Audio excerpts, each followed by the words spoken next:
Okay, let's start with the praise to Shakyamuni Buddha that we'll recite 3 times together. To the founder, the endowed, transcendent destroyer, the one gone beyond, the foe destroyer, the completely perfected, fully awakened being, perfect in knowledge and in good conduct, Sugata, knower of the world, supreme guide of human beings to be tamed, teacher of gods and human beings, to you, the completely and fully awakened one, the endowed, transcendent destroyer, the glorious conqueror, the subduer from the Shakya clan, I prostrate, make offerings, and go for refuge.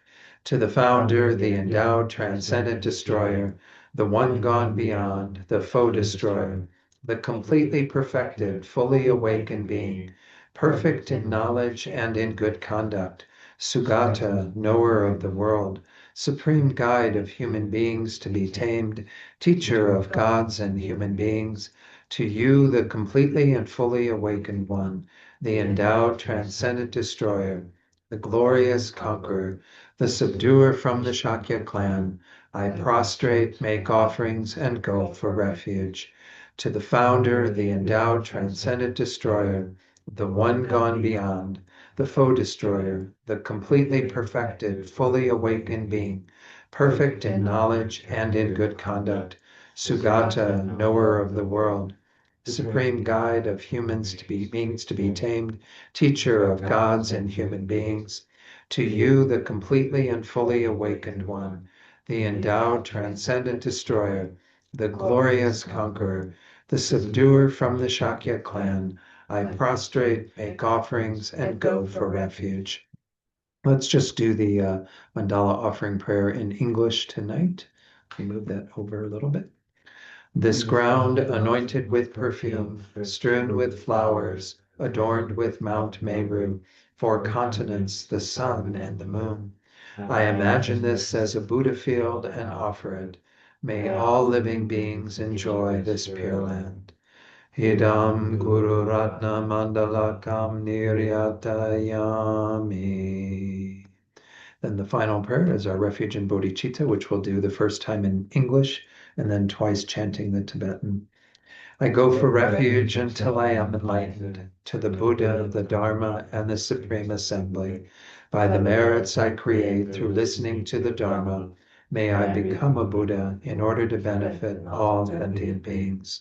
Sangye chodam soki choknam la jangchu bardu dakni kyabsu chi daki chanyen gi pe sanam gi dola penchir sangye druparsho sangye chodam soki choknam la Jamchu bardu dakni kyabsu chi daki chanyen gi pe sanam gi dola penchir sangye druparsho.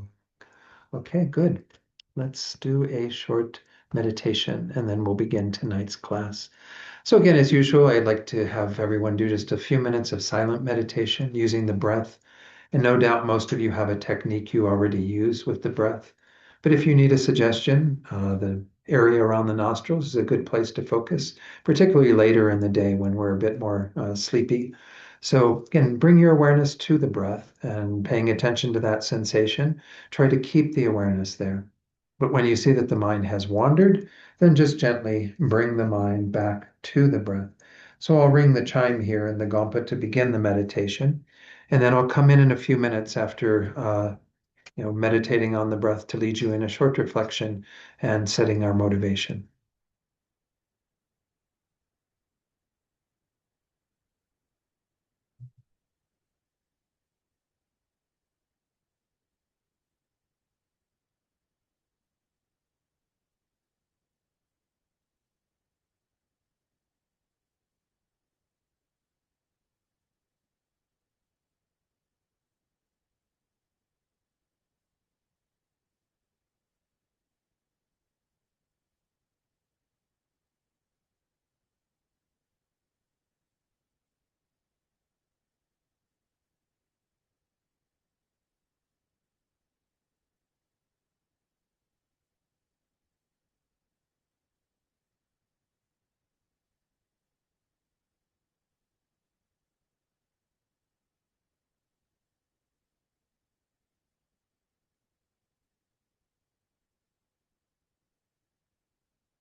So now that our minds are a little more settled, let's generate our motivation for tonight. But to do this, let's begin by touching on this subject for tonight. I call this session The Joy of Living Fully. And I want to invite you just to reflect on a time when you felt that you were living your life fully. We're going to just explore what that idea means and the various dimensions of it. What does it mean to you right now? What was a time in your life where you felt like you were fully alive? Maybe it was just for some moments, a few minutes perhaps.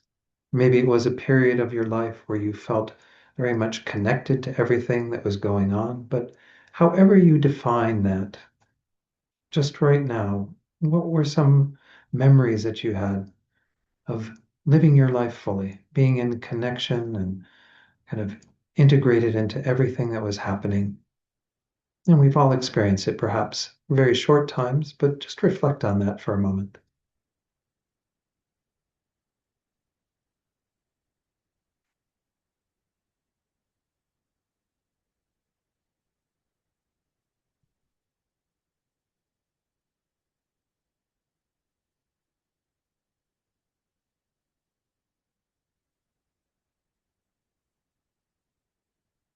And then ask yourself the question, what would it be like to live my whole life that way? To feel integrated, connected, awake, alive, joyfully living every moment of my life. What would that be like? Just entertain that thought.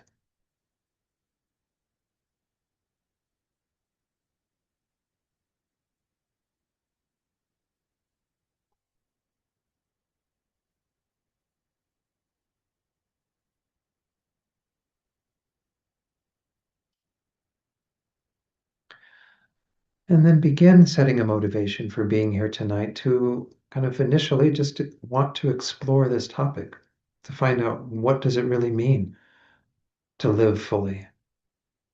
How can I take steps in that direction? Whatever it is that you bring as your own personal motivation for being here tonight to investigate this topic, just start there and just reaffirm your motivation, your purpose for being here.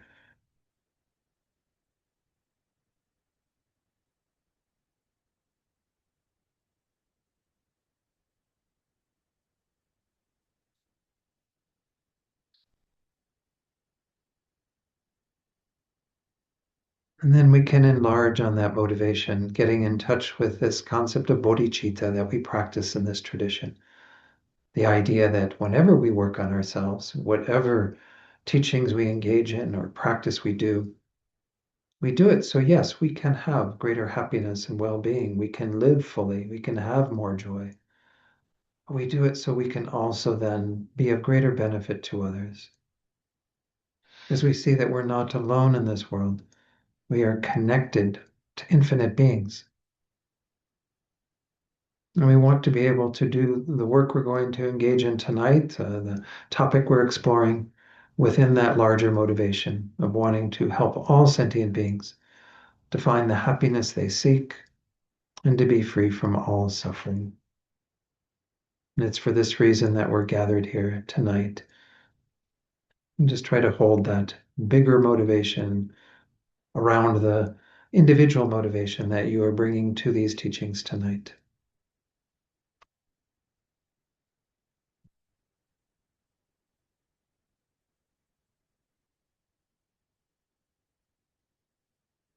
Okay, and then you can open your eyes fully and we'll begin.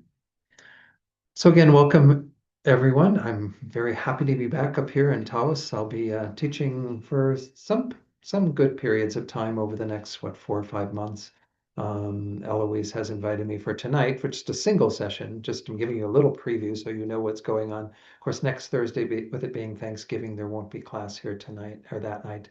And then in 2 weeks, I start a little 3-week class on forgiveness, which I think you'll find useful if you have explored this topic of forgiveness in a Buddhist context. It's really quite useful, I think, for us. Then we're going to have Venerable Angie here for a month. Well, she may not be up here at the center physically for all of January, but she'll be here for a good part of January after the holidays. And then I'll be back for a little bit longer course on getting to know your mind, which is kind of Buddhist psychology put into a very practical format. So those are some things that are coming up with me. I just wanted to mention them. Again, I'm very grateful for the opportunity to come up from Santa Fe and share the Dharma with all of you on these Thursday evenings. So tonight's topic, this is a topic that a lot of the things that I tend to do in these one-off sessions, I started doing many, many years ago down in Santa Fe.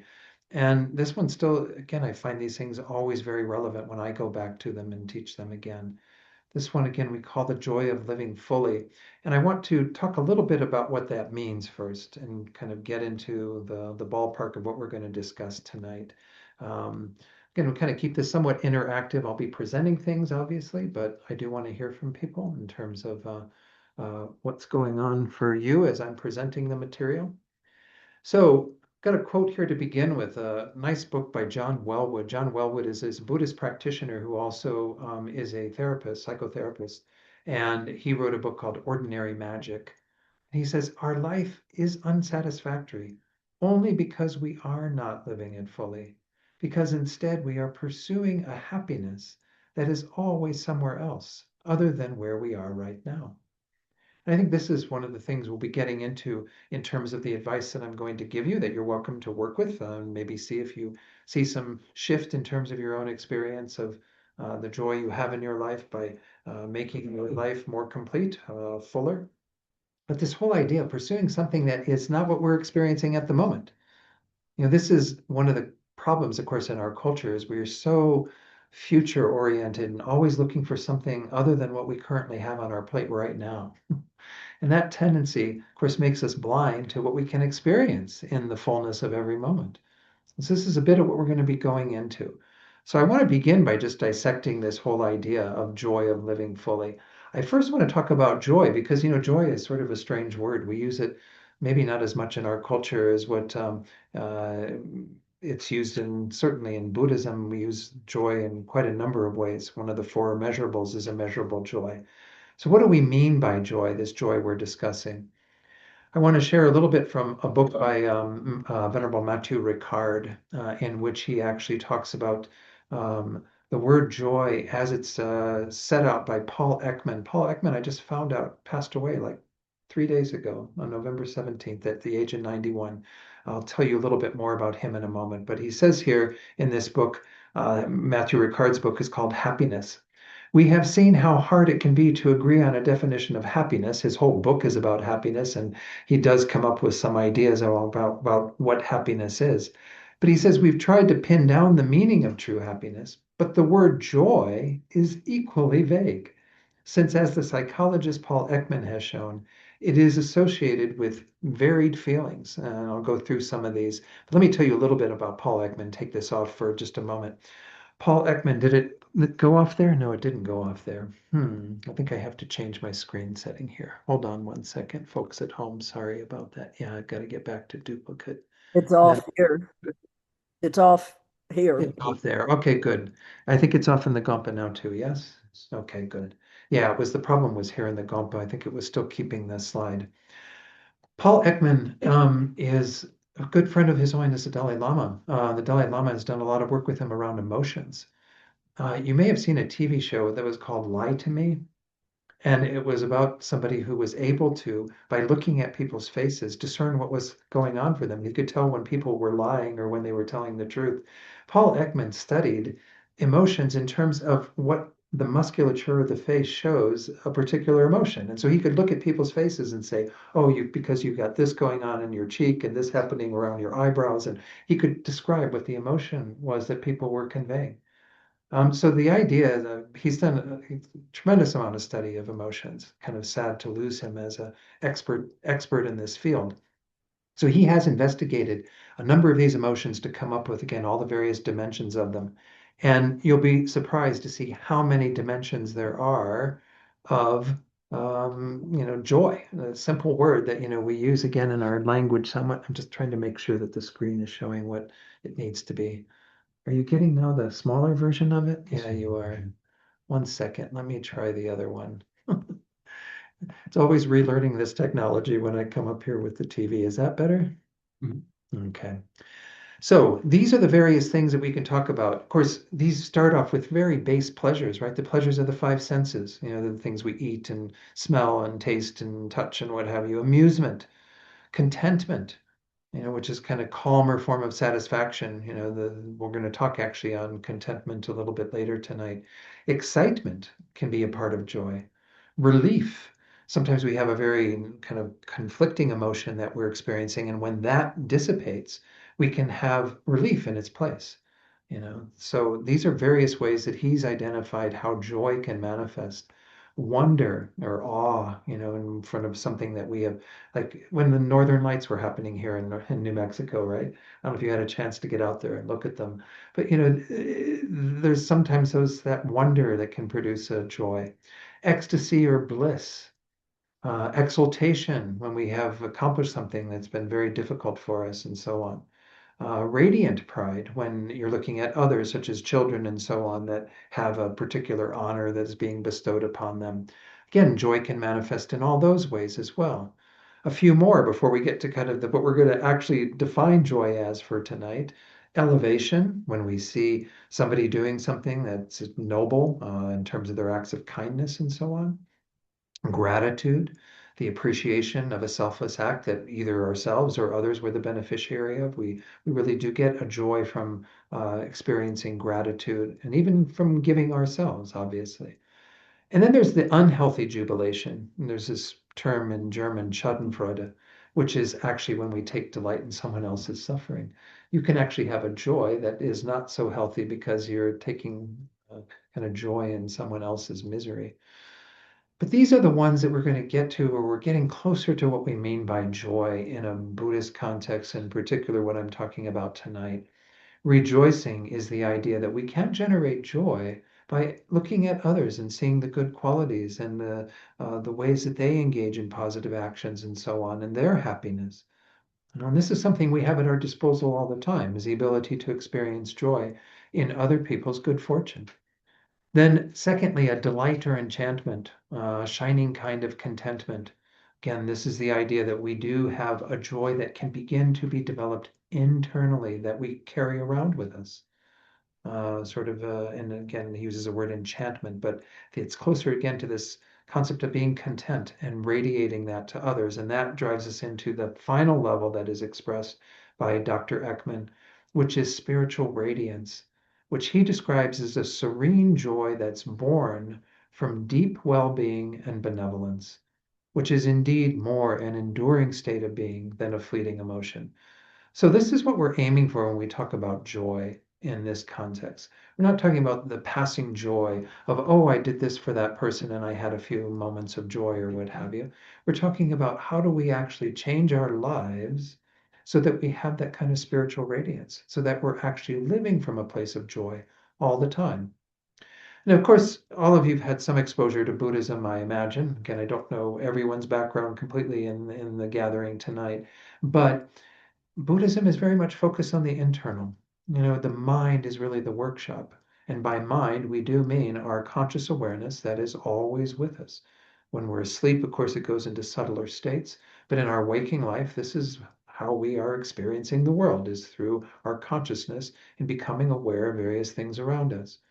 So we want to find ways, of course, to embed within us the sources of joy that are not contingent upon things external to us. Most people, when they talk about joy, it's those earlier definitions that they're talking about. Oh, the joy of getting something for Christmas, or the joy of, going to a country I've never visited, or the joy of this and the joy of that. It's always things outside ourselves that we go, okay, I'll have some joy when those things manifest for me, when those things come into my life. And of course, we can have amazing joy. We've got a wellspring of joy that can be experienced internally that is not contingent upon those things. That's the whole logic for why we are able to engage in deeper practice and change our minds and actually become happier and happier, joyful and more joyful beings as we go through that progression into deeper states of well-being. So all of Buddhism is really directed in that, particular orientation of trying to find the sources of well-being within ourselves, to not make everything be about needing something outside of ourselves to attain these states of well-being. So this is the concept we're going to be exploring in terms of the first part of the topic of tonight, the joy. Well, what does it mean then to live fully? When I did this, maybe I'll just get a few comments. When I suggested to you in the meditation to think about what it means to live fully and a time in your life when that was happening, does anyone want to share anything from that? Brief reflection on living fully, a time in your life when you felt you were living fully. What was that like? Anyone want to share anything? I don't want to put anyone on the spot, but yes, Sure. please, Anne Marie. When I was a kid, Uh-huh. I'll just talk about that. I would go to summer camp, Mm. and it was a big, I was out in the woods and it was big, beautiful open fields. And I would go and just run like crazy. I would just run and run and run.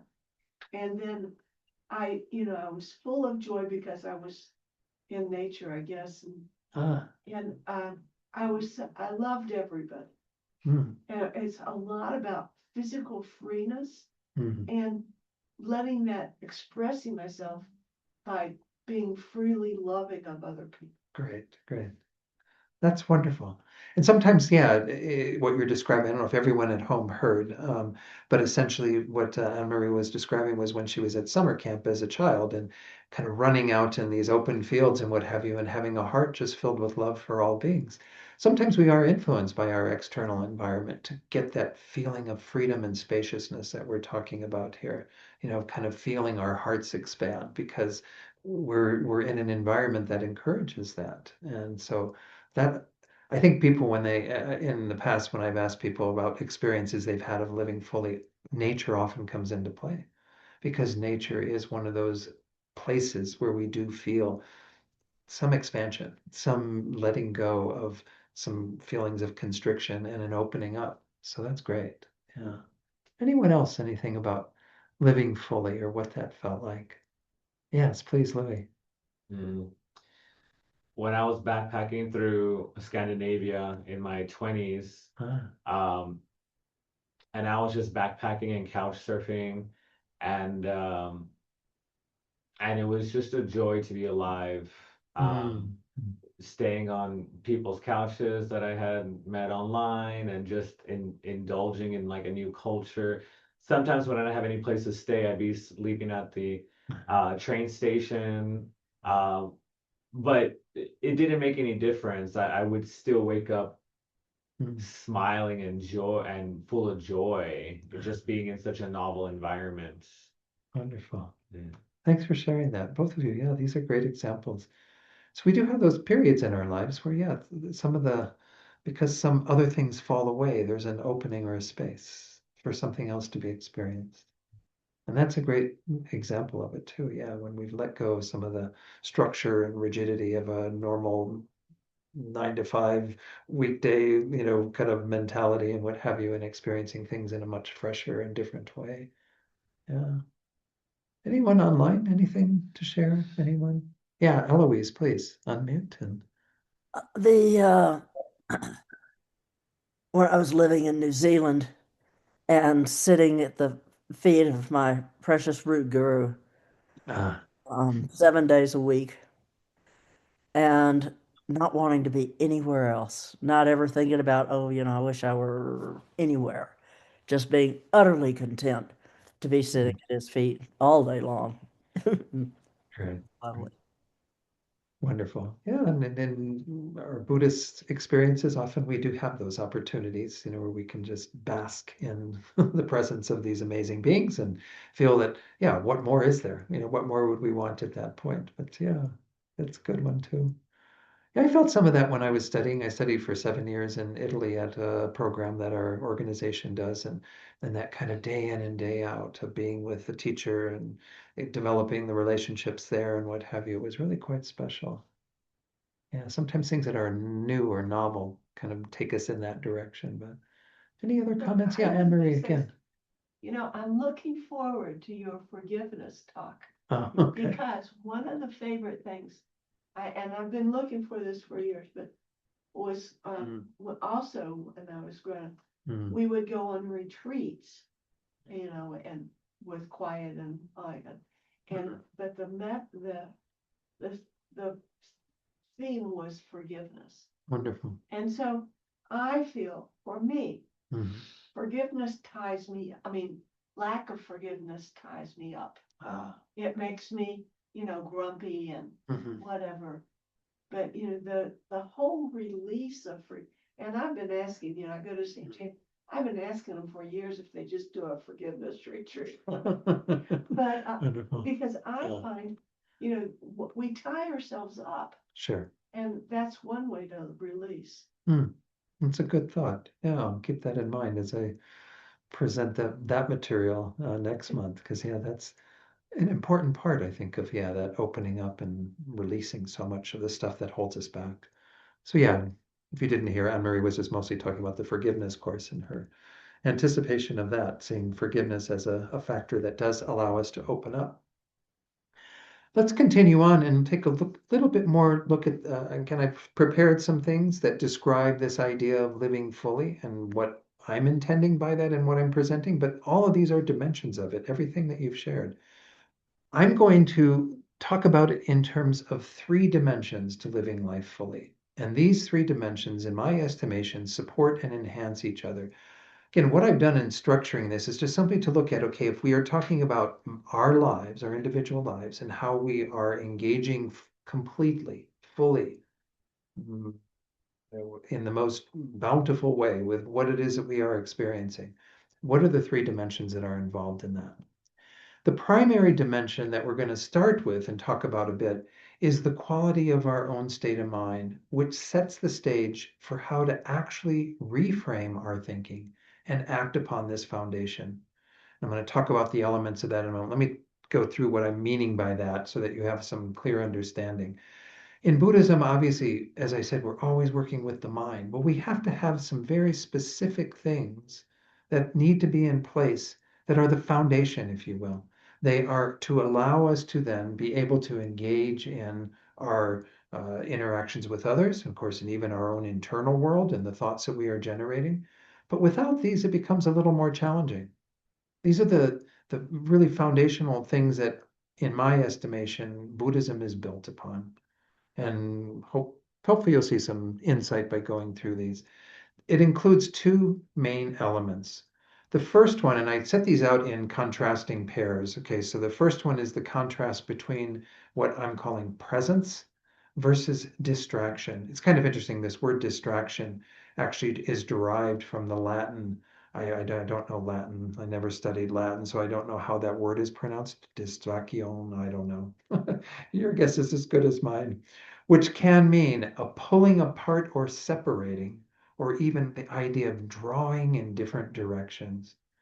Distraction, of course, is kind of our default culture that we're living in.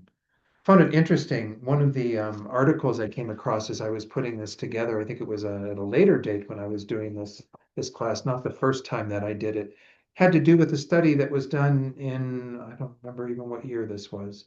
The article was published around 2020, but 2 gentlemen, Matthew Killingsworth and Daniel Gilbert. I know Daniel Gilbert because of some of his work on compassion. They sampled over 2,000 adults during their day-to-day activities and found that 47% of the time, that's roughly half of every day, their minds were not focused on what they were currently doing.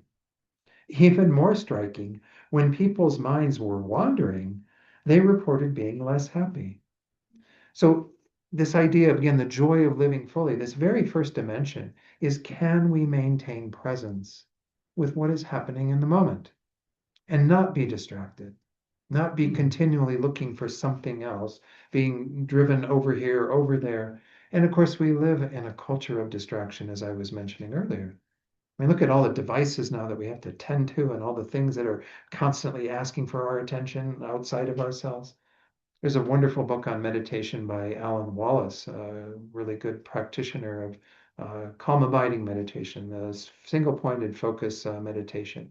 He says that this whole term that we've coined of attention deficit disorder, we all have attention deficit disorder. It's just a matter of degrees. Some people might get that diagnosis, or ADHD, where they've got the hyperactivity component as well. but we're all like that. We're dealing with a culture where it's very hard to be present because things are constantly pulling us away from what we are engaging in, what we are doing. So this is one of the challenges that we face. If we don't have that presence to begin with, we're going to miss 50% of life, essentially. 50% of our time, we're going to be wandering elsewhere. We're going to be doing other things that may be entertaining for the moment, but they take us out of the moment that we're having right now. And there's a richness to that moment. There's that wonderful phrase by Thich Nhat Hanh, right? Present moment, wonderful moment. There's something we can gain by actually attending to what is immediately in front of us, rather than constantly looking for something else to get involved in. The other component is really the way that we generate that presence, which is this term, of course, that's been, well, actually, I do have one more little quote here to share from John Wellwood on this. He says, cultivating the capacity to be fully present, awake, attentive, and responsive in all the different circumstances of life is the essence of spiritual practice and realization.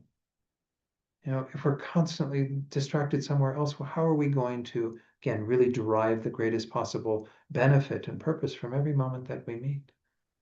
Okay. The other thing is what gives us that presence. What is the tool that allows us to have greater presence is mindfulness. Now I'm contrasting it here with mindlessness, but maybe that isn't such a perfect term. I put in parentheses there, mental wandering.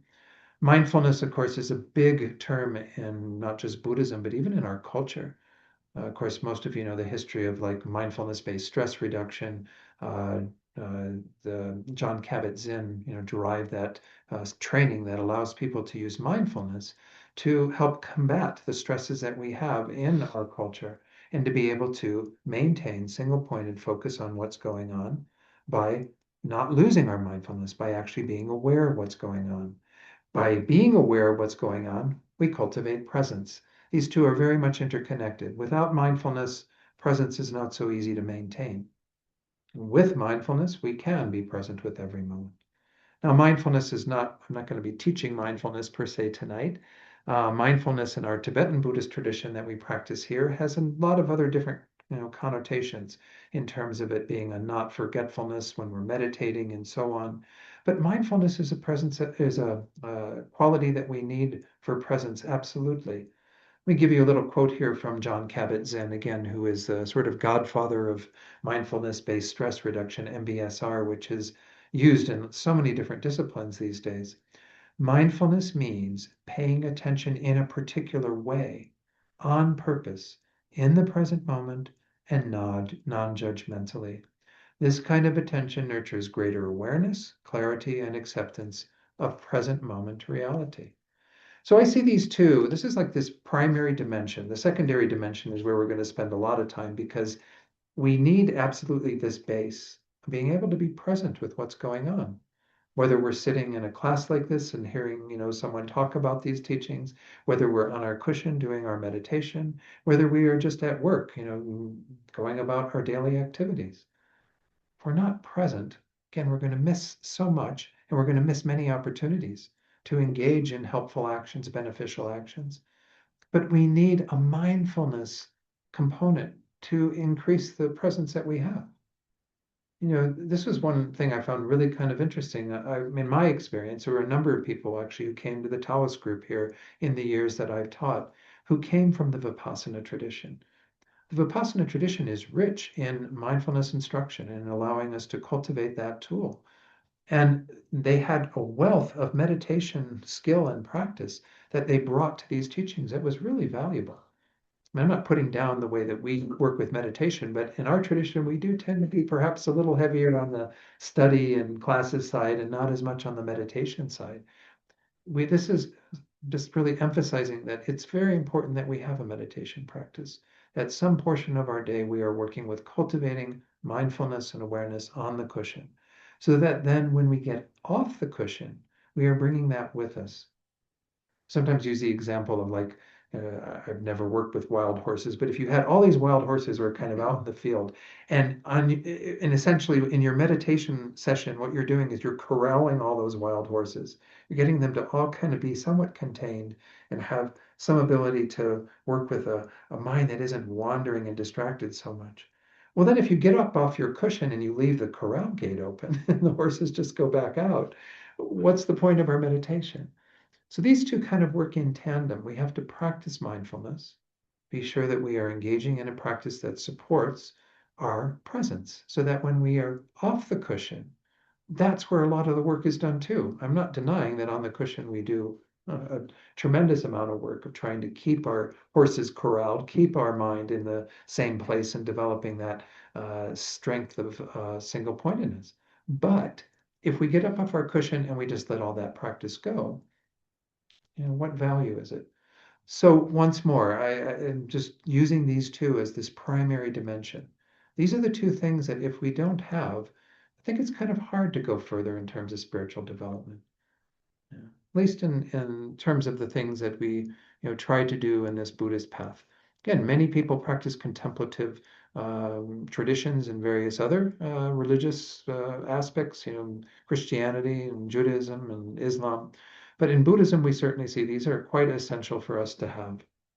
Now, what do I mean by the secondary dimension? This is still a mental dimension. The first one is very much mental, right? Mindfulness and presence. The secondary dimension is how our mind then encounters or frames what life offers us when we're grounded in that first dimension, presence and mindfulness. So I'm going to continue with this idea of pairs and contrasting things to give us an idea of what I mean by the full engagement in that dimension versus what would be the complete opposite of that. And I've got a number of these that I want to go through, and I'll talk about each of these to some degree so we can get some.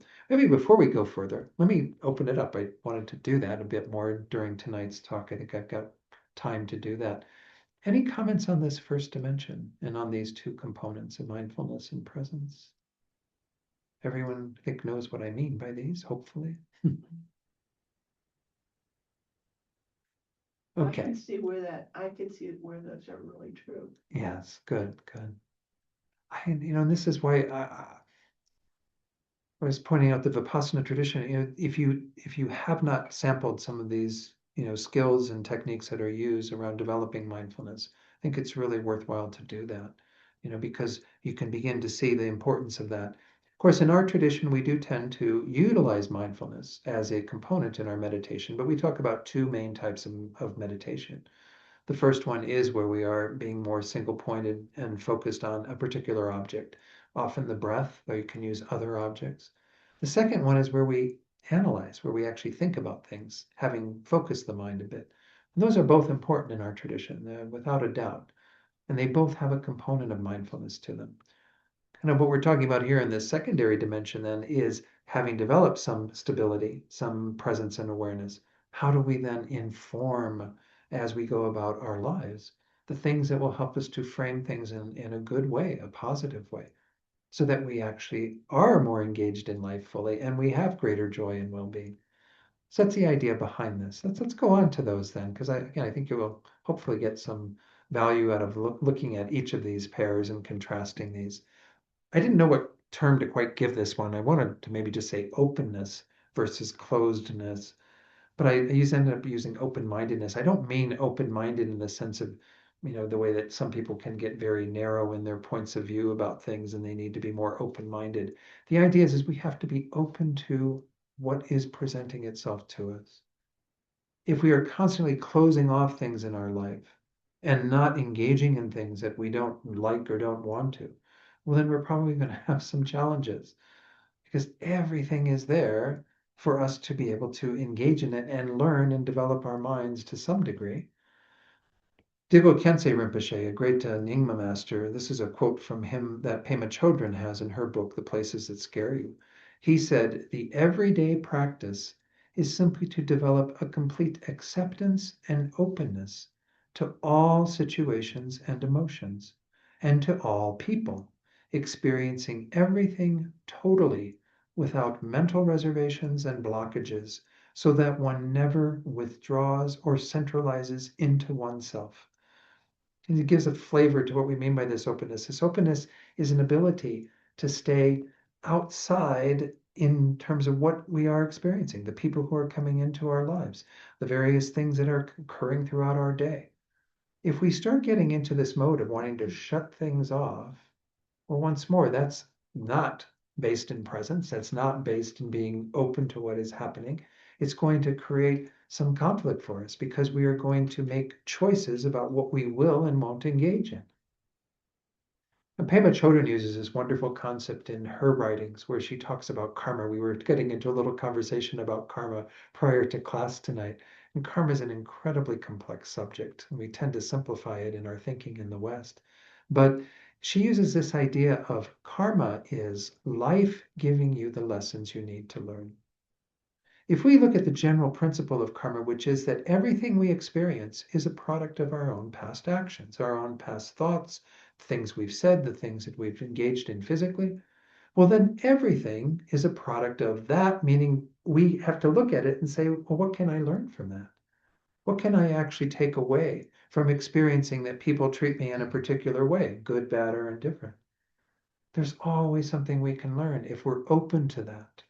If we start closing off our lives at that moment, we say, oh, this person's just it's too annoying for me. I just have to back away and get out of here, which we can do at times. I'm not saying that we shouldn't do that. Maybe sometimes where it is better because we're only going to get more disturbed in the process of that, where we need some space.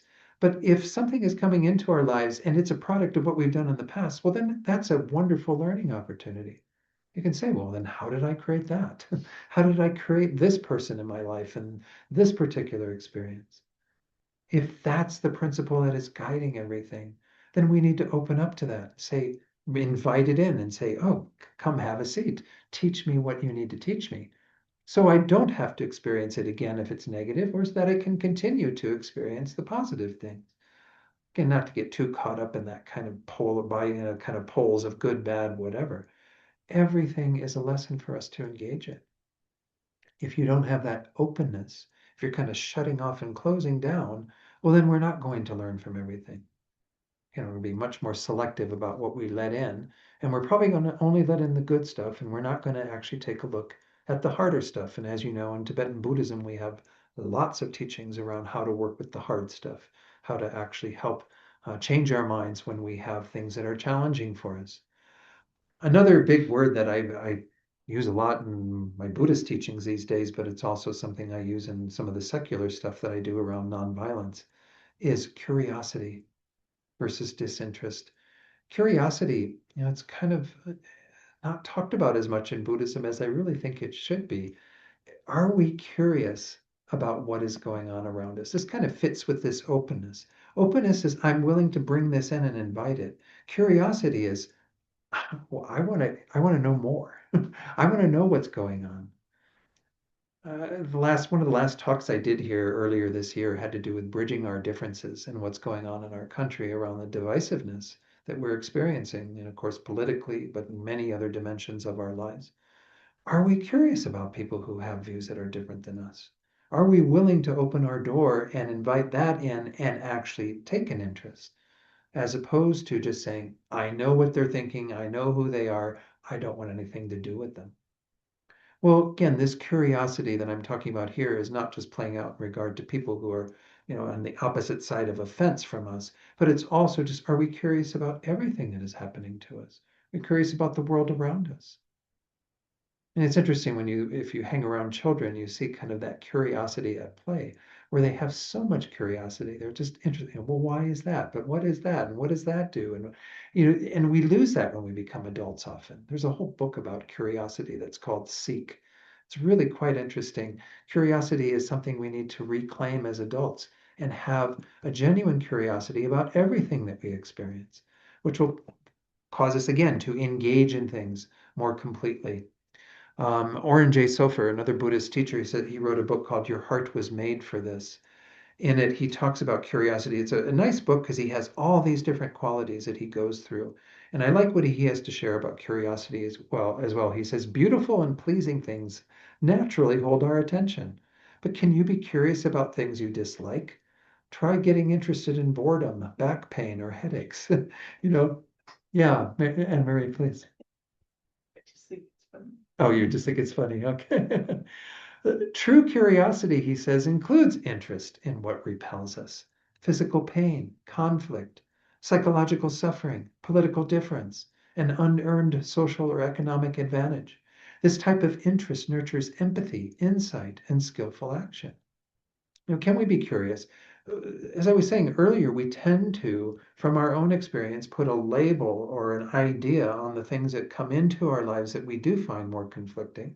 And we don't necessarily get curious about, well, but what is really going on there? Am I correct in my assumption?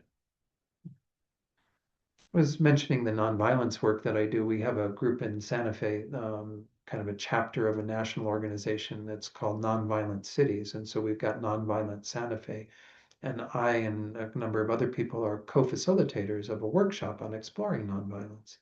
And of course, when you start working with conflict, curiosity is a key part of it. If we aren't curious about what the needs are of the person who we're in conflict with, well, then we're going to only meet it from that vantage point of, I have my needs and you are not meeting them, versus what are your needs and how am I not meeting them, or how are they not being met in general?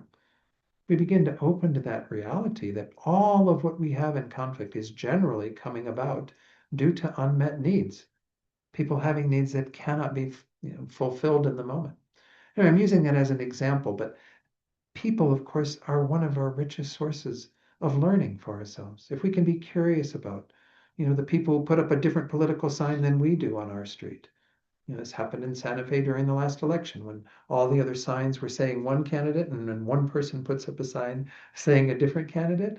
And suddenly it's like, what's going on with that one person? Can we be a little bit curious about those sorts of things? And once more, even curious about what else comes into our lives, not just the people that we find some conflict with. This is, I think, an important quality, again, based in presence and mindfulness.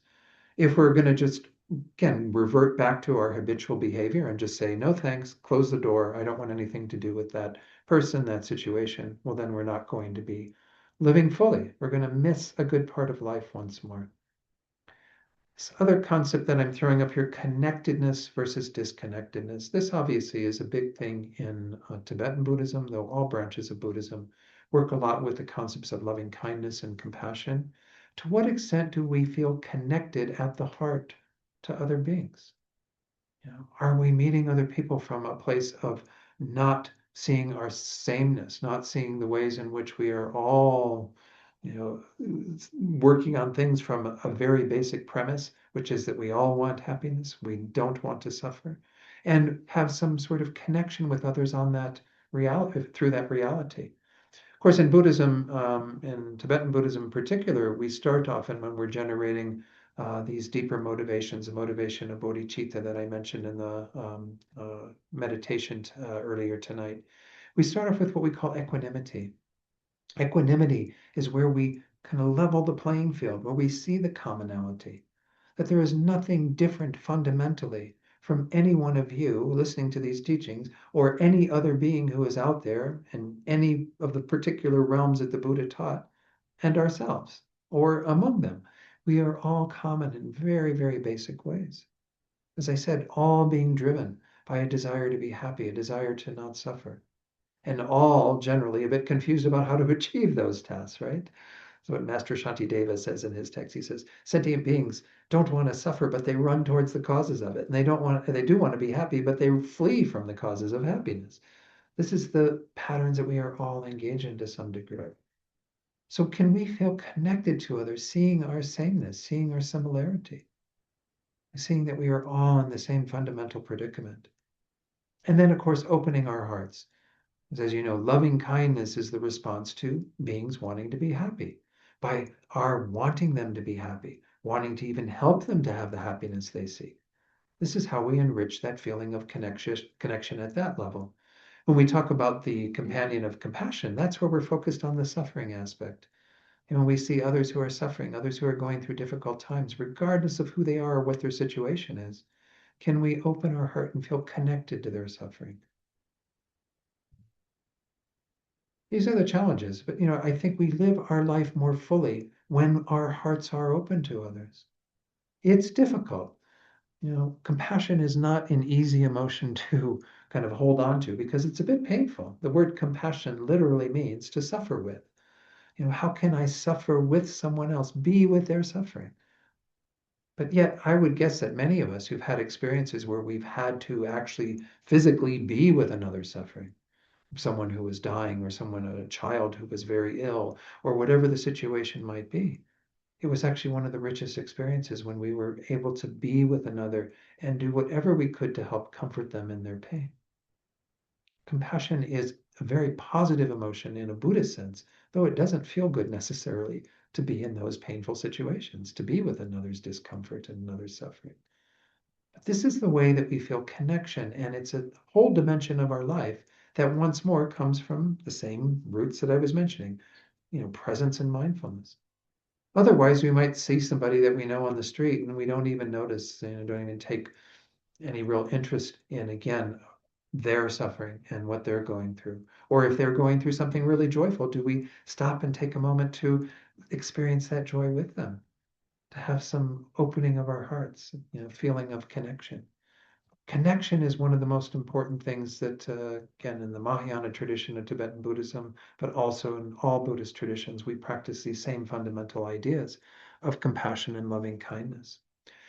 Ayakema, in an article called Be an Island, says, unless we practice loving feelings toward everyone we meet, day in and day out, we're missing out on the most joyous part of life. If we can actually open our hearts, there's no difficulty in being happy. I'll speak to, and I'm not trying to in any way brag or talk about myself too much, and I'll open it up to others who would like to talk about their experiences. When I lived in San Francisco from 1979 through 1990, beginning of 98, almost 20 years, I was there, of course, during the AIDS epidemic, HIV epidemic, that, of course, HIV is still with us in this world. But it was a really interesting time. There was so much suffering and so much pain. And I was experiencing a lot of it in my own life, of losing dear friends and people that were very close to me. But it was one of the richest times of my life because I was engaged and involved in trying to help people, delivering meals to people who were homebound, sitting at the bedside of people in my hospice work that I did. Without that kind of opportunity to be with people in that connected way, I don't know that I'd be here right now, seriously. I mean, it was a real opening for me. It was before I met Buddhism. And I think that those are some of the richest experiences that we can have, is when we are with somebody from that place of connection, with our hearts wide open to them. Does anyone else want to speak to that? Again, I have no monopoly on the experiences or information here tonight. You all have your own. Yes, and Yeah, Rick. I've been exploring lately fear. Fear. Yeah. And I think, I know for me Mm-hmm. that a lot of situations when I don't engage it is because I'm afraid. Mm-hmm. And that's that's something to look at. Right. And loving kindness kind of gets past it. It does. Yeah. You're right. I think loving kindness gets past the fear and it helps us to, again, address our own trepidation or resistance to what's going on around us if we can find a way to be there for another. But yeah, I mean, fear is a big one. Fear is one of the obstacles to having that kind of openness and connectedness of many of the things that we're talking about tonight. So if we do have fear arising, it is good. Of course, Chogyam Trungpa Rinpoche, I think in his book, Smile at Fear, it says it right there in the title. He said, we have to smile at fear. If you go, just like I was saying earlier, fear is also a teacher for us. Fear we can invite in and we can say, okay, fear, what do you have to teach me? What is it that is underneath that fear? And going into a deeper investigation about what are the mind states and the thoughts that I'm having that are inducing a fearful emotion. And there's a lot to be learned there to kind of see, well, where are our tight places? Where are our places that we refuse to open up, that we are armoring and, doing things to not experience things fully? And again, I'm in all of this, I don't want you to make it to think that, oh, then I just have to go out there and just be this wide open thing that has no conscious awareness of my vulnerability. I'm not saying that at all. I think we have to be aware of what's happening around us. That's the presence and mindfulness that we want to stay grounded in. There are times where the best thing to do is to run away, not to necessarily sit there and to say, oh, I need to be open to this person getting ready to beat me up or something. His Holiness was asked that once. He said, if somebody's coming after you and they're going to, beat you with something, he says, the best thing is just to run away. Why engage? Why? So I'm not trying to say that we should have this naivety to what we're doing in our practice.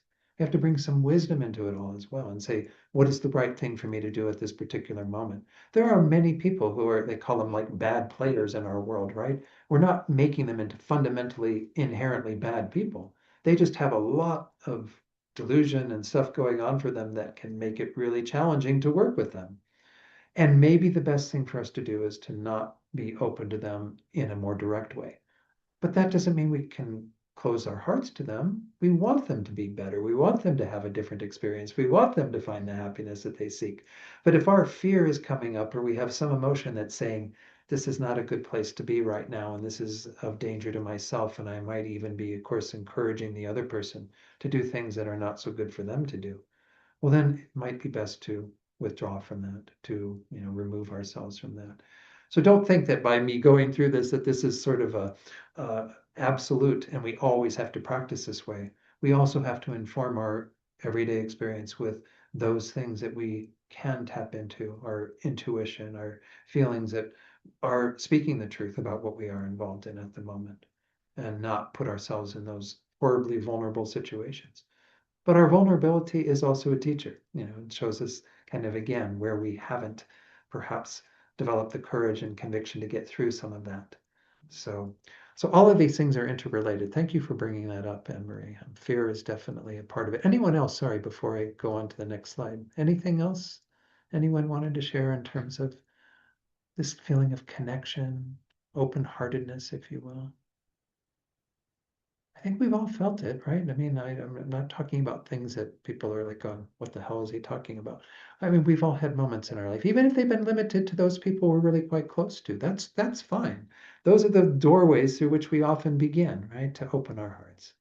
Is again, children we've taken care of, or parents, or others who we've been, again, much more physically close to. And therefore, it is easier for us to engage in those acts of connection. The next one is a very important one in my estimation, purposefulness versus aimlessness. It's quite interesting. They find a lot of studies, and this is actually one of the screens that's coming up, a little quote that show that people having purpose, particularly in old age, is a very important feature for them to feel more kind of engaged in living and feeling a full life. I know my own mother, she passed away last year, as many of you know, and she got to where she became a bit more just homebound and didn't really have many other people that she was kind of opening up to and what have you. And I think she felt a bit of kind of drifting and not having a whole lot of purpose. What happens to so many people is when they've had some sort of purpose that they've been engaging in their lives, when they get to a place where that purpose is no longer there, well, then they feel like aimless. They don't have any sort of compass about where they are going. Of course, in Buddhism, again, we have a deeper purpose that we should ideally be looking at and trying to adopt in our lives. As I use this term, bodhicitta, bodhicitta is the mind of awakening, the mind that aspires to develop ourselves completely so we can be of the greatest benefit to others. This is our compass. This is what we want to be ideally working on every day of our lives, trying to strengthen that mind, improve that mind. That's the little prayer we're going to say at the end of the class, right? Every class we say this prayer about wanting this bodhicitta to grow and develop and to not decline. This is our main focus of our practice. And it's a purpose that can guide us all the way to death and beyond, if we really have it as what we are about. Again, it takes some time to get there. Bodhicitta is not an easy mind to develop by any means. But even if you find you've got something that is preliminary to that, you just want to be a good person. That's a wonderful purpose, right? To say every day of your life, I want to be good to the people that I meet and the experiences that I have, and not, treat people with disrespect or whatever. That's an excellent purpose to have, right? And that can drive you much more than some of the more mundane purposes that people tend to adopt. And then when those fall away, when they're no longer playing a particular role, they feel purposeless. They feel like, what is my life about? We need some sense of meaning. We need something that is a deeper way of engaging in life. Now, again, I'm not putting down people who say, well, no, I don't think I have any purpose. Well, they still probably have a purpose. It's just perhaps, again, something that they don't put at that level of thinking of it in that way. But once we've been exposed to something that really does give us greater purpose, then I think it's important that we be committed to that and make that an important part of our lives. A lot of the interfaith work that I do in Santa Fe, I'm sitting in a room with people who are rarely are there even Buddhists in the room these days for whatever reason. The Buddhist people haven't been as involved in our interfaith gatherings. But I'm sitting with people who are purpose driven in terms of their own spiritual tradition. And what a wonder it is to be with people who are like that. It doesn't matter what the tradition is, it matters that they feel the sense of purpose, that their purpose is expressing itself in terms of how they are, and they're connected to that. So let me just share one little screen quote on that, that again speaks to the fact that purpose is really an important factor. Whoops, sorry, go back up. This is from Viktor Frankl. Most of you know Viktor Frankl. He was a survivor of Auschwitz, the concentration camp, and he wrote a wonderful book. It says man. It's mean, human beings search for meaning. How do we find meaning? He says being human always points and is directed to something or someone other than oneself, be it a meaning to fulfill or another human being to encounter. The more one forgets oneself by giving oneself to a cause to serve or another person to love, the more human one is, and the more one actualizes oneself.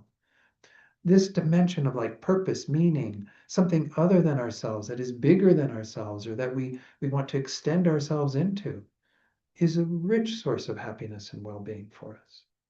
If we kind of stay in our own little isolated world and don't think about a greater purpose, a greater meaning, or even things besides ourselves, others that we can love and care about, and so on, then I think we're again missing one opportunity for enrichment of our lives. Douglas Abrams in this, the Book of Joy, I've taught on this a number of times. There's what's called the 8 pillars of joy in this book, and that all those descriptions of joy that Paul Ekman gives are a part of this book as well. This was a document of the dialogues between His Holiness the Dalai Lama and Archbishop Desmond Tutu back in, I think, 2015. He says, in the happiness literature, there's a great deal of research on the importance of having a sense of purpose. Purpose fundamentally is about how we are able to contribute and be generous to others, how we feel needed by and of value to others. Again, I go back to my experience in San Francisco during the HIV epidemic. There was this component to it as well. The fact that I could show up and just help to deliver a handful of meals to somebody who's homebound. Well, that's great. That gives me a purpose. It gives me something that I'm engaged in that is outside of myself. Very, very important. Let's go on to talk about this concept. This was one thing I came about when I did this talk for the first time, was this concept of congruency, which is really a lot of what we're talking about tonight anyway. Once we talk about meaning or purpose, well, then how do we make that meaning or purpose flow throughout all parts of our lives? Not just be one compartment or component of what we are. I know that there's a tendency, sometimes for people to do that with their lives, to kind of divide their life up into, okay, here's my social life and here's my work life, and then here's my spiritual life, and then here's my recreational life or whatever. You have like these different boxes that you're kind of juggling all these balls and boxes and trying to keep it all working, but you don't have them all kind of lining up. If you have something that is congruent about them, where you have, okay, everything is being driven, particularly by purpose, and my purpose is manifesting in all the various aspects of my life, then once more, I think we're not quite able to experience the richness of life that we could, because we're constantly being torn in different directions. So when I'm with my family, I'm going to act in this way and have this focus. But then when I'm at work, I have a whole nother different focus, right? Is there a way to bring that all together? This writer, and I don't know, he's maybe got some sort of, I don't know his whole background. Steve Pavlina is his name. He wrote a nice article on congruency. Whoops, some reason I'm hitting that thing and it's going more than the article is called Living Congruently. In it, he poses this question: are we supposed to live life like a collection of parts or as an integrated whole? I wondered whether it would be possible to live in such a way where there was only one set of rules governing all areas, essentially meaning that I followed my deepest spiritual beliefs in all matters. Again, wherever he was at, to try to say, is there one thing that is making it congruent throughout so that I'm not having to live this disjointed, compartmentalized life? He went on to say, you must be true to your inner self at all times. That's the only way to be congruent and to live as a whole person instead of merely as a collection of competing parts. Where this part is demanding your time, suddenly family's pulling you in that direction, and you have to be this type of person with them. And then you go to work and you have to be another type of person with the people you're working with. This is going to lead to a disjointedness. It's not going to feel so full and not going to feel so joyful either, I don't think. Can we be really genuinely true to ourselves and what we find is our deeper purpose and meaning and have that manifest in all parts of our lives? And it takes some time to work through that and to kind of find the rhythm of that. But I think it is possible. I think that congruency is really a real boon to our purpose being integrated more into our lives. So these go together to some degree. I'm not, presenting these as absolute distinct things that can be talked about in separation. Many of these things go together. If we have a more congruent life, then we have a lot of these other things arising. If we have deeper purpose, then we can bring that into a more congruent life and so on. I mentioned that I was going to talk about contentment. Contentment is an interesting state of mind.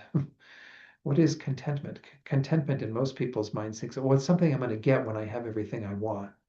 And of course, that's not what we're talking about here. Contentment is being okay with what you have right now. It entails some level of presence again, some level of just an acceptance and openness to it is what it is. Being content even when you're in the middle of a storm and everything is going, south and whatever.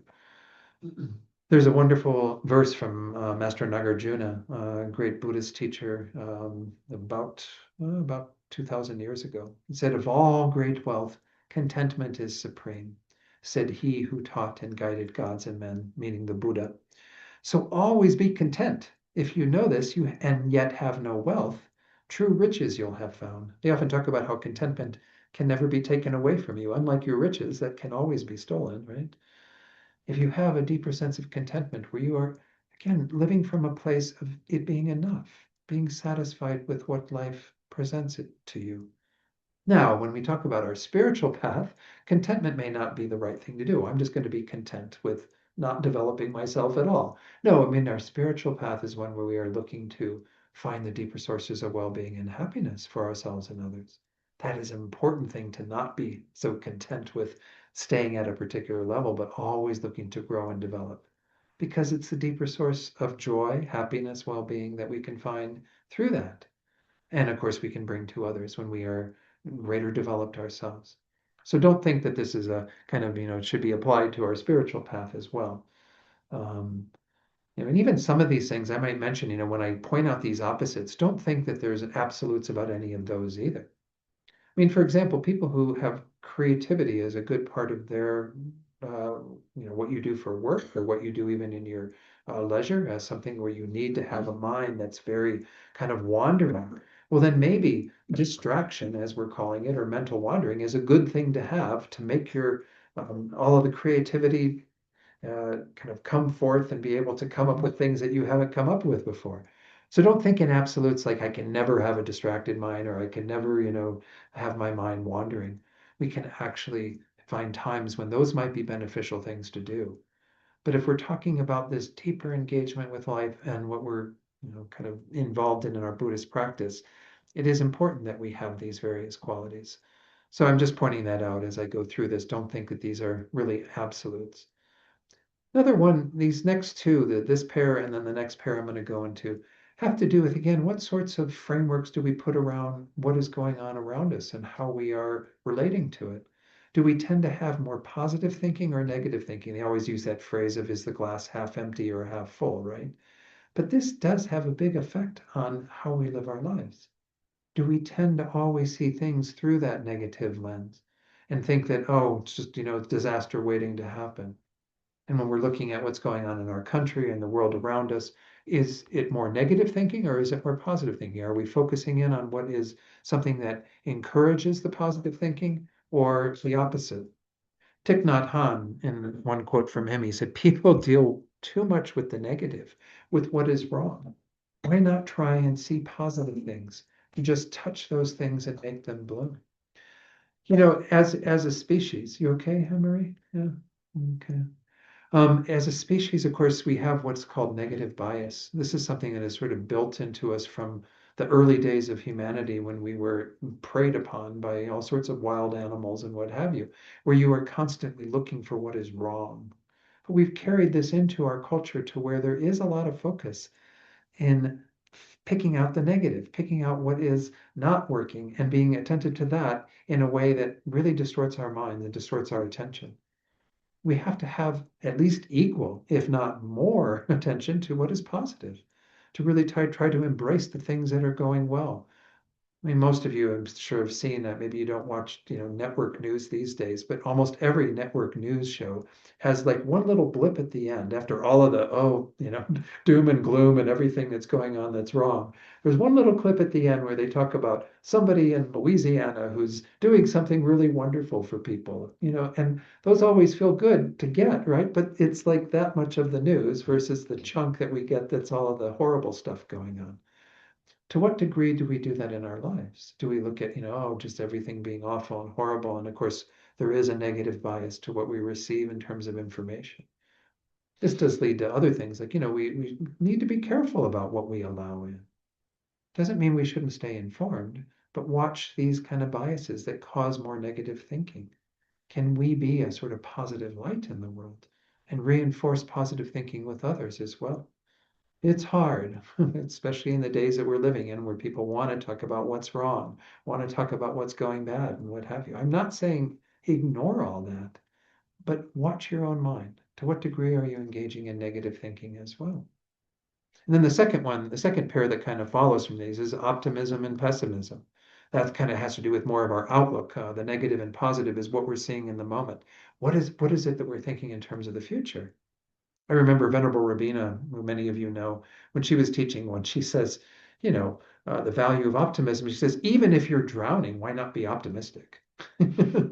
It's kind of an interesting phrase. Even if you were like 6 feet under the water and, your lungs are filling up with water, why not be optimistic? I mean, seriously, even if the world is going to hell in a handbasket, why not be optimistic? There's a wonderful book that sometimes when I teach on, ecology and how we need to work with some pretty serious stuff going on in regard to our environment. There's a wonderful book by Joanna Macy, who passed away not that long ago, and Chris Johnston called Active Hope. And she talks about the stories that we tell about the future and whether or not those are going to come true. It's important to hold a positive view of what we are aiming for. That's why she calls it active hope. Just this kind of benign hope where we just go, oh, I hope everything works out. I hope that the planet turns itself around and somehow we're able to reverse all of the damage that's been done through climate change and all of this.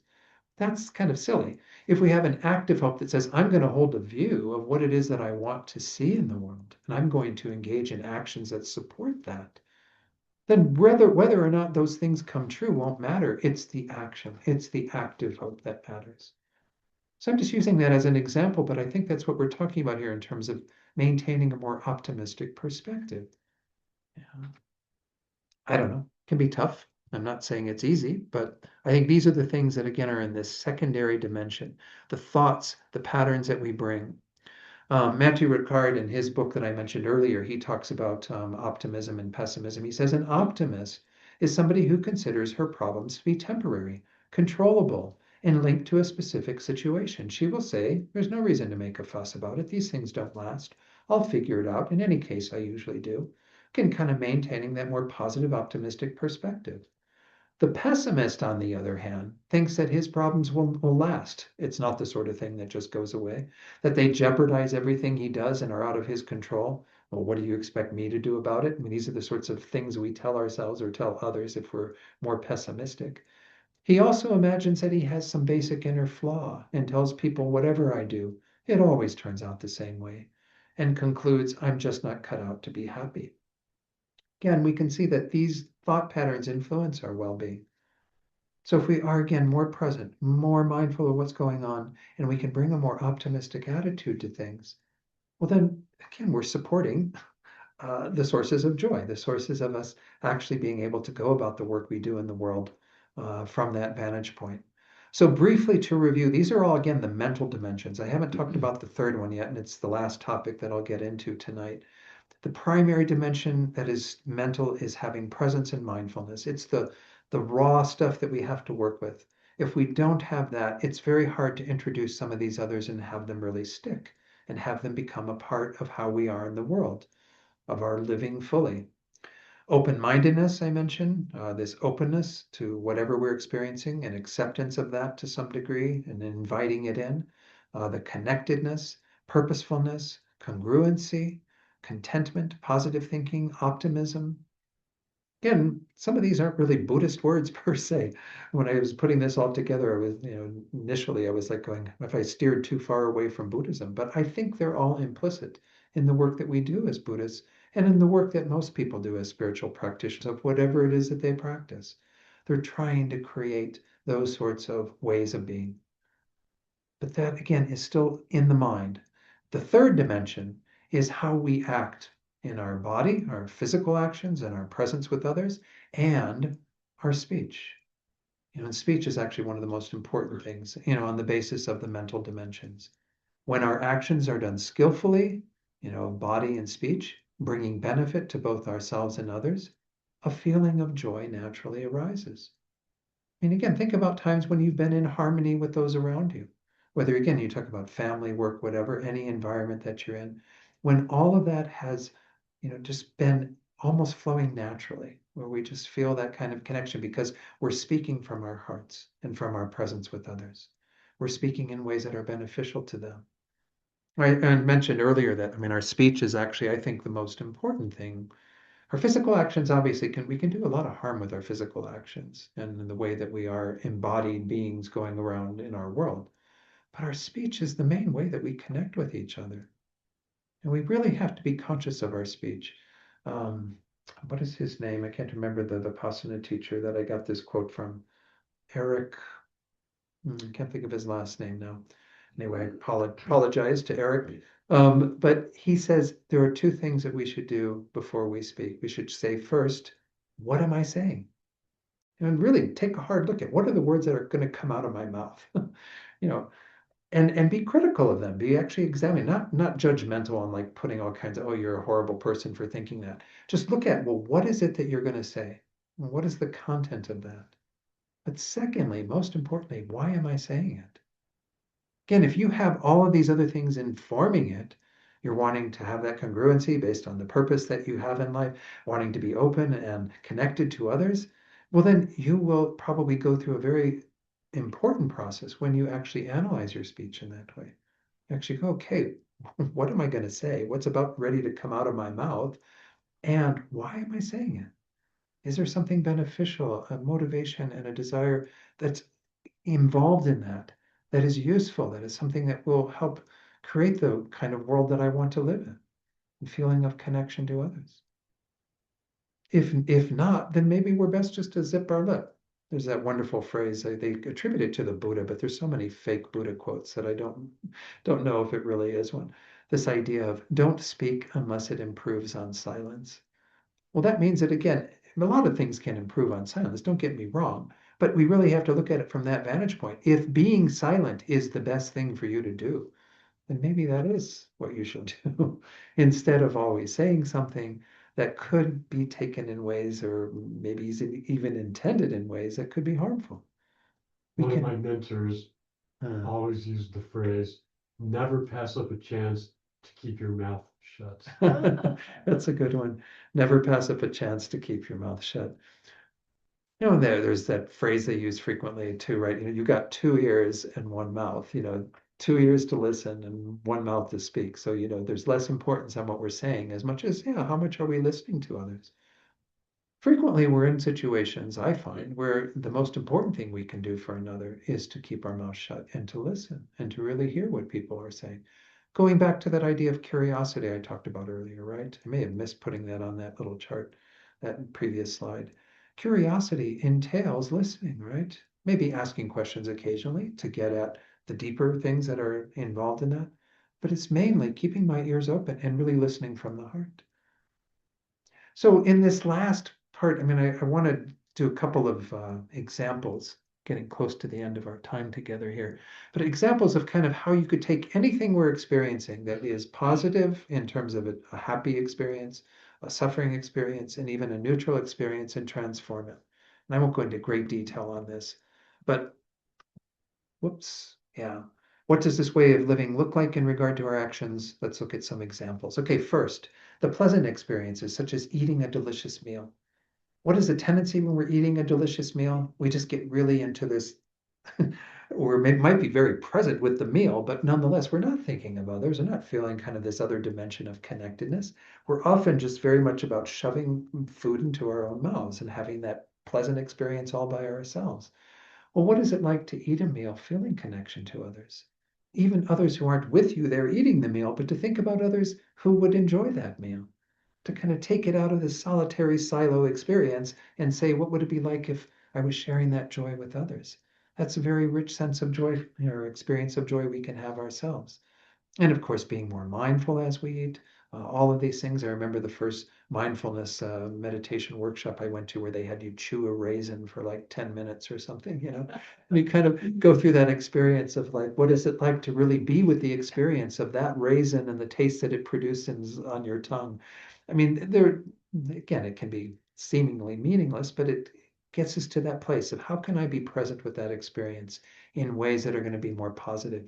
Unpleasant experiences, such as having painful dental work done. You know, as was mentioned by Oren J. Sofer earlier in that quote, can we be curious about the unpleasant sides of our lives, the experiences that we have to have that are not so much fun?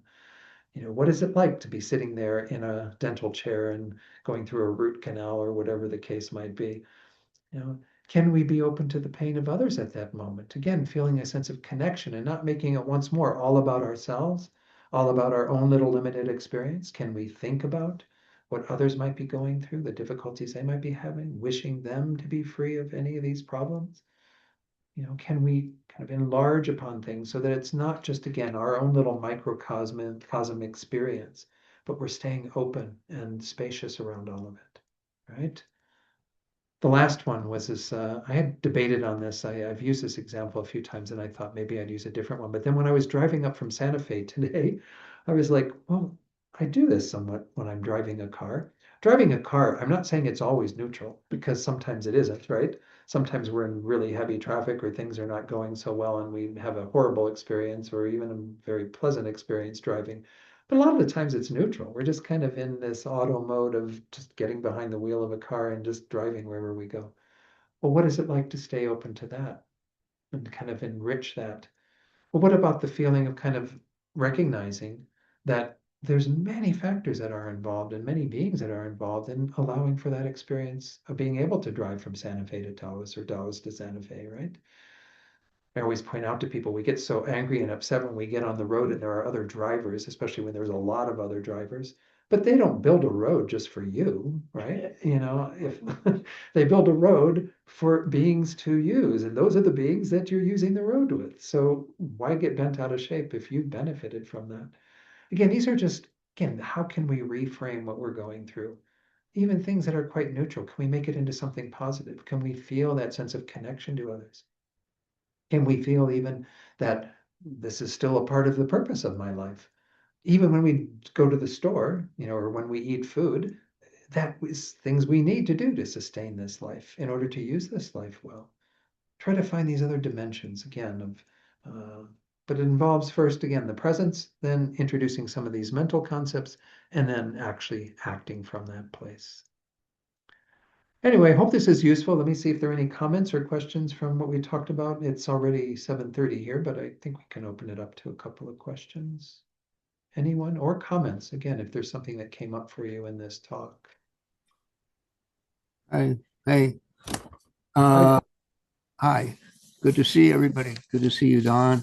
Hey, Yeah. I really, I liked what you were saying about commitment to, I don't know if I got this right. Commitment to love, though, Mm, commitment to, hmm, well, that's how that's how I'm remembering it. mhm, But I remember when Patty was really ill, uh, getting really sick, and I realized that the only thing for me really to do is to commit myself as fully as I possibly could to her. And even though it was frankly boring and tedious and not fun, and and she was in a lot of pain, which is not fun, but it was just that just made it all everything so much better for both of us. It was and so I think we had a connection there that was, more or less beyond words. So mm, um, I don't know. I just wanted to share that. I really think being committed to love is very much the answer, for um, coping with life's challenges. mhm. Anyway, Yeah. Thank you for sharing that, Bill. yeah. Yeah. And it is such a precious opportunity you had to be able to be there with Patty in that space of that moment. Well, So I'm glad that you did that and exhibited that with her because it's we so got important. much closer, Mhm. and um, now it's kind of having kind of a hard time because she's, but it was good. Mhm. There's that phrase when I do workshops on grief. Grief is love having no place to go, and that's kind of what it feels like, right? Like that's the commitment to love that you have, and to understand that there is still love to give to her. She's not there physically, but certainly still to be able to be in that space. But that's a tough place to be, and my heart goes out to you, Bill, going through that. But I'm finding, if it's I mean, what it can do with my love is to, bring it to everybody else Yeah, too, wherever, you know, wherever yeah, it's needed. wonderful. Yeah. Okay. Thanks, Don. Thank you. Thank you for blessing us with your words, Bill. Appreciate it. And your presence here tonight. Thank you. Here. Anyone else have anything they'd like to share before we close? Okay. So again, I do hope that what we've done here tonight is of some use. Do we normally have the prayer list ready? Is the prayer list here? And do Oh, we have a prayer list? yes, we do have a prayer John list. John will do that. Mhm. You've got the camera on him there, so you can please go ahead and recite the names of those for dedications tonight. For obstacles, we have Wyatt, Gilbert, Brannigan, Kinnick, Taryn A, and Alyssa. For illness, we have Jenny L, Jana, Bill, Geshe-la, Jimmy Montoya, Emma, Rolf,